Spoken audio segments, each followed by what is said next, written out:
কষ্ট পেলেই কি ভালোবাসা হারিয়ে যায়? কখনোই না। যে ভালোবাসতে জানে সে হাজারের কষ্টের মধ্যেও ভালোবাসতে পারে।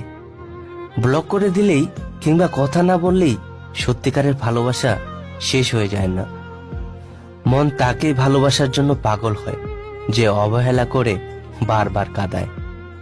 যখন খুব বেশি মনে পড়বে তোমার কথা, তখন একা বসে কাঁদবো, তবু তোমাকে আর বিরক্ত করব না। ভালোবাসার মানুষকে চোখ দিয়ে দেখতে হয় না, হৃদয় দিয়ে অনুভব করতে হয়। তাই আমি তোমাকে না দেখে অনেক ভালোবাসি। তুমি আছো অনেক দূরে, তবু আছো আমার এই হৃদয় জুড়ে। কোনো সম্পর্ককে বাঁচিয়ে রাখার দায়িত্ব একজনের নয়, দুজনেরই হওয়া উচিত। তোমাকে